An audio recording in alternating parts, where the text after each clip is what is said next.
வணக்கம். ரீசெண்டாக ஒரு நியூஸ் பார்த்துருப்போம். 18லேருந்து 19 குழந்தைங்க சளி இருமல் மருந்து சாப்பிட்டு இறந்துட்டாங்க அப்படின்னு. எவ்வளோ டிசார்ட்னிங்காக இருக்குது அப்படின்னா, இவ்வளோ கஷ்டப்பட்டு வீணாக போச்சே அப்படின்னு தான் நம்மளுக்கு தோணுது. இந்த சாவு எதனால், ஏன் இறந்தாங்க அப்படின்னு தான் இந்த வீடியோவில் பார்க்க போகிறோம். வணக்கம், நான் உங்கள் குழந்தைகள் மருத்துவர் doctor Andrew. Making a parenting simple. First இந்த இறப்பு ஏன்னு பார்க்கறதுக்கு முன்னாடி, காய்ச்சல்னா என்ன? நம்ம உடம்புக்கு ஒரு கிருமி வருது, அந்த கிருமியை கொல்றதுக்கு நம்ம உடம்பு உஷ்ணத்தை ஏற்றுது, சூடு ஜாஸ்தியாகி கிருமியை கொல்லுது. நம்ம வீட்டுக்கு கார்பரேஷன் தண்ணி வருது, பால் பாக்கெட் வருது, நம்ம தண்ணியை சூடு பண்ணுறோம், பால் பாக்கெட்டை கொதிக்க விடுறோம், பொங்க விடுறோம். எதுக்கு? உள்ள கிருமியை கொல்றதுக்கு. தண்ணி சூடாக இருக்குது, பால் பொங்கிருச்சு, இதெல்லாம் தான் பார்க்குறோமே தவிர அதுக்கு கீழே செலவான மண்ணெண்ணையோ இல்லை கேஸோ யாரும் பார்க்கறதில்ல. அதே மாதிரி தான் உடம்பு. காய்ச்சல் வருதுன்னு பேராசிட்டமால் ஊற்றுறதுக்கு அவ்வளோ ஆர்வமாக இருக்கிற நம்ம உடம்பு எவ்வளோ நீரை வெளியே விட்டுருக்கு அந்த டெம்பரேச்சரை இன்க்ரீஸ் பண்ணுறதுக்குன்னு யாரும் யோசிக்கிறதே இல்லை. காய்ச்சலுக்கு தண்ணியோ ஓஆர்எஸோ ஜூஸோ கொடுத்தாலே போதும், பாதி ப்ராப்ளம் சால்வ். 50% சால்வ்டு. அதை யாரும் நம்ம யோசிக்க மாட்டோம். அதான் மெயின் ப்ராப்ளம். செகண்டு சளி இருமல்னா என்ன? ஒரு கிருமியோ அழுக்கோ நம்ம உடம்புக்குள்ளே வருது, நம்ம உடம்போடது இல்லைதுன்னு நம்ம உடம்புக்கு தெரியுது. அதனால அதை இருமியோ இல்லை சிந்தியோ எடுக்க நம்ம உடம்பு நம்மளுக்கு ட்ரை பண்ணி கொடுக்குது. நம்ம உடம்பு நம்மளுக்கு நல்லது தான் பண்ணுது.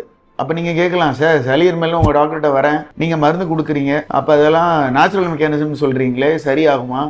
ஏன் சளி மருந்து கொடுக்குறீங்க அப்படின்னு கேட்கலாம். கண்டிப்பாக 100% ட்ரூ. இதுக்கு நம்ம என்ன தெரிய வேண்டியதுன்னா, 5 வயசுக்கு கம்மியான உள்ள குழந்தைங்களுக்கு சளியை காரி வெளியே துப்ப தெரியாது. அதான் மேஜர் ப்ராப்ளம்.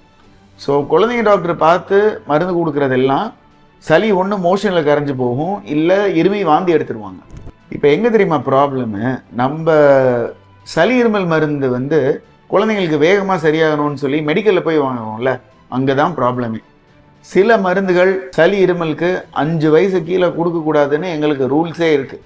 மீறி மெடிக்கல்லேருந்து வாங்கி கொடுக்குறோம்ல, அப்போ என்ன ஆகும் அப்படின்னா, குழந்தைங்களோட இம்யூனிட்டியும் சரி, மூளையோட பவரும் சரி ரொம்ப சென்சிட்டிவ். திடீர்னு லைட்டாக டோஸ் கொஞ்சம் ஓவர் ஆனாலே ஓவர் டோஸ் ஆயிடும். என்ன ஆகும்? வேகமாக மூளையை பாதிச்சிரும், மூச்சு விடுற திறனை கம்மி பண்ணிடும். அதனால டக்குன்னு உடம்பு டிட்டோரியேட் ஆகி இறந்துருவாங்க. இதுதான் மெயின் ப்ராப்ளம் நடந்தது. சளி இருமல் வந்தால் உடனே உங்கள் குழந்தைங்க டாக்டர் போய் பார்த்துருங்க. அவங்க பார்த்துட்டு என்ன மருந்து கொடுக்கணும்னு சொல்லுவாங்க. ஸோ 5 வயசு கம்மியாக உள்ள குழந்தைங்களுக்கு நாங்கள் மோஸ்ட்லி என்ன பண்ணுவோம் அப்படின்னா, சளி இருமல் அவங்க ஸ்லீப்பை டிஸ்டர்ப் பண்ணலை, ஸ்கூல் போகிறத டிஸ்டர்ப் பண்ணலை, ஃப்ரீயாக இருக்காங்க, ஆக்டிவாக இருக்காங்க, அப்பப்போ தான் இருமுறாங்கன்னா கம்ப்ளீட்டாக விட்டுருவோம். வீட்டோட ஹோம் ரெமெடிஸே போதும். 3 வேளை தேன் சாப்பிட்றது, வீட்டில் கஷாயம் குடிக்கிறது, இதுவே போதும். தூக்கத்தை டிஸ்டர்ப் பண்ணுது, ஸ்கூல் போக முடியல, காய்ச்சல் இருக்குது அப்படின்னா மட்டும் சளியை மோஷன் மூலியமாகவோ இல்லை வாந்தி மூலியமாகவோ எடுக்கிறதுக்கு மருந்து கொடுப்போம். இதில் இன்னொரு வகை இருக்குது. 5 வயசுக்கு மேலே உள்ள குழந்தைங்களுக்கு யூஸ்வலாக ஒரு வைரல் இன்ஃபெக்ஷன் வந்துருச்சு அப்படின்னா போஸ்ட் வைரல் காஃப்னு ஒரு 2 வாரம் இருக்கும். அது வறட்டு இருமலாக இருக்கும். அதுக்கு தான் டெக்ஸ்ட்ரோமெத்தர்ஃபன் அப்படின்ற ஒரு மருந்து எழுதும். அதுவுமே செலக்டட் பேஷண்ட்ஸ்க்கு நாங்கள் பார்த்து டயக்னோஸ் பண்ணி எழுதுகிற மருந்து. அது மட்டும்தான் அப்ரூவல். ஸோ அது இல்லாமல் அந்த மருந்தை நம்ம கொடுக்கும்போது என்ன ஆகும் அப்படின்னா, குழந்தையோட மூளையை போய் பாதித்து அவங்களோட மூச்சு திறனை கம்மி பண்ணும். ஸோ ஒரு நிமிஷத்துக்கு 20-25 தடவை மூச்சு விடுறவங்க 10-12 தடவை தான் மூச்சு விடுவாங்க. அப்போ ஆக்சிஜன் கம்மியாக போகும், கண்டிப்பாக கோமாக்கு போவாங்க, அப்படியே உயர்ந்துருவாங்க. இதுதான் நடந்திருக்கு. ஸோ ப்ராப்ளம் எங்கன்னு உங்களுக்கு தெரியும். முக்கியமாக மெடிக்கலில் தயவு செஞ்சு வாங்கி கொடுக்காதீங்க. 1 வயசு கம்மியாக இருக்கிற குழந்தைங்க, ரொம்ப சென்சிட்டிவான குழந்தைங்க. ஸோ லைட்டாக சளி இருமல் இருக்கும்போதே வந்துட்டிங்கன்னா, ஆரம்பத்திலே ட்ரீட்மெண்ட் கொடுத்துட்டோம்னா இந்த ப்ராப்ளம்லாம் வராது.